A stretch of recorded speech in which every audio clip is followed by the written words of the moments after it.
For those of you who work in retail, I genuinely feel for you. With this new American consumer, there's really no place to hide.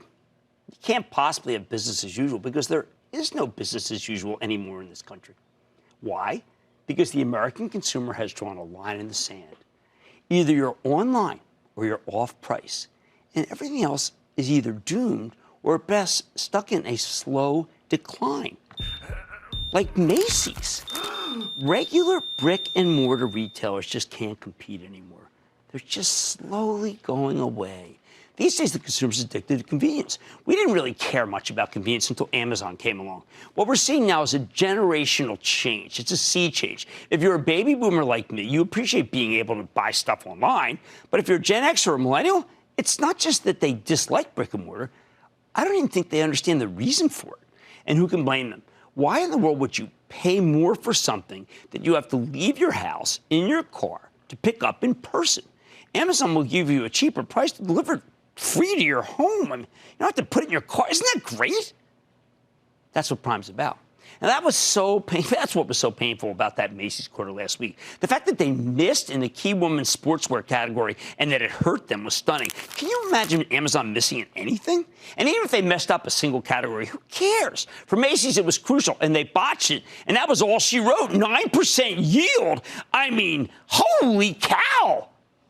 Here's what you need to understand. I keep telling you about WATCH, my acronym for Walmart, Amazon, Target, Costco, and Home Depot, the 5 retailers that are crushing the competition, either with their convenience or their bargains, or both.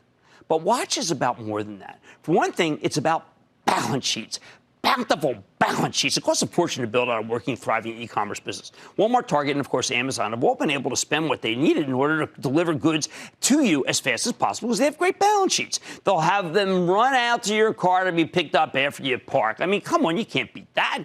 What really separates these companies from the rest of retail is that they can afford to spend like mad. Target may not have the wherewithal to compete directly with Amazon or Walmart, but it was very clever with its acquisition of Shipt, that's SHIPT, last year, which is the ultimate same-day delivery service. Now, Target reports this week, and the results have been spotty, I admit, but every time the company misses, buy.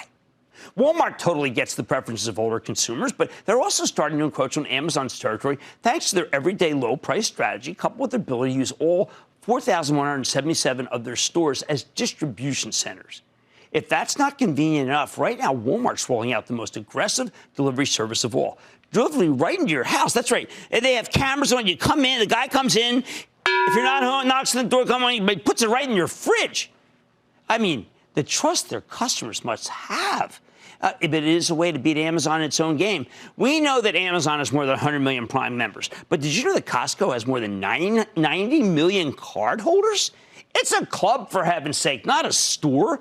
It's become a cliche, but Costco practically invented the whole treasure hunt idea that makes people actually want to shop there. Again, like Amazon and Walmart, Costco is presumed to have the lowest prices, especially since they allow you to buy in bulk. That's the one thing people are willing to happily buy in person. Incredibly cheap stuff.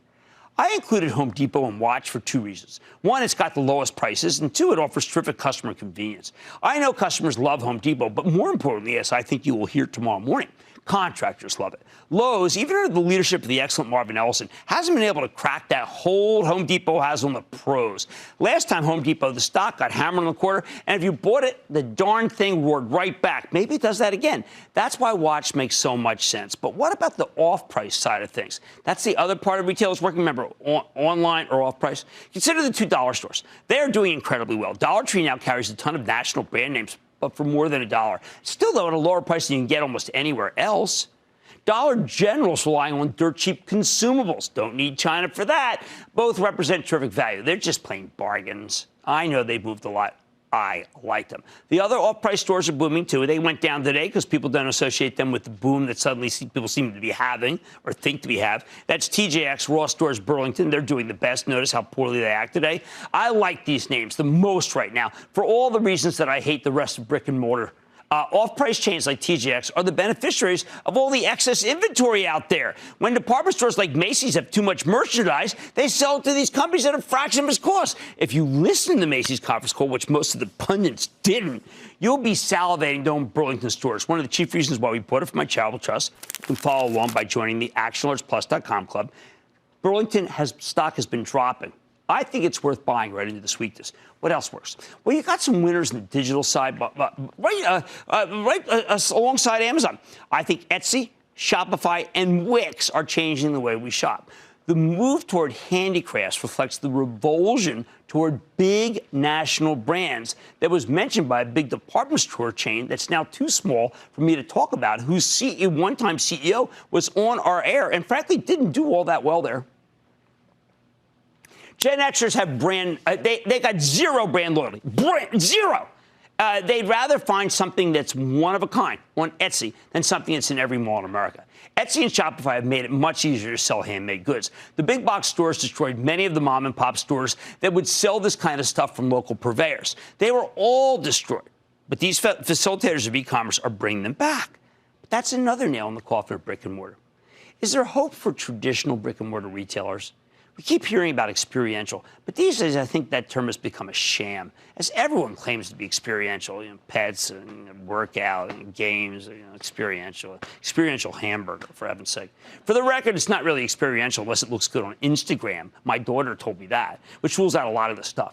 Some stores are fighting for their lives. Hey, listen, on a recent Tanger Factory Outlet conference call, I was shocked to hear that there were a very, very high number of lease expirations happening this year without a lot of stores to fill them. CEO Steve Tanger, a very good merchant, says, quote, most of the bankruptcies of the last 3 to 4 years can be attributed to leveraged buyouts by specialty retailers, by private equity firms that did not invest in merchandising or their stores, not because of a flaw in the outlet distribution channel, end quote. And, in good times and bad times, we're supposed to like a bargain. Well, I agree with what some of the logic of what Steve's talking about. I also think millennials no longer believe that outlet stores actually represent bargains anymore. I think that this new generation is wise to it and thinks that, they're making that stuff special for those outlet stores. And you know what? I think they're right. In the old days, there were so many stores that could sell full-price goods offline and still make it. Bed Bath & Beyond. Right? Not anymore. I think it's hand to mouth. Nordstrom, struggling. No different from Macy's, as I'm sure we'll hear this week. Same with Dillard's. Bottom line, these days, when it comes to brick and mortar retail, I only see a couple winners. I'll just throw them out. Columbia Sportswear, they come on. Lululemon, Boot Barn, they come on. Other than that, I need you to stick with Watch and the off-price plays. If it doesn't have a great digital presence or incredible bargains, I need you to take a pass, and I need you to stay with Cramer. Don't miss a second of Mad Money. Follow @JimCramer on Twitter. Have a question? Tweet Cramer. #MadTweets. Send Jim an email to madmoney@cnbc.com or give us a call at 1-800-743-CNBC. Miss something? Head to madmoney.cnbc.com.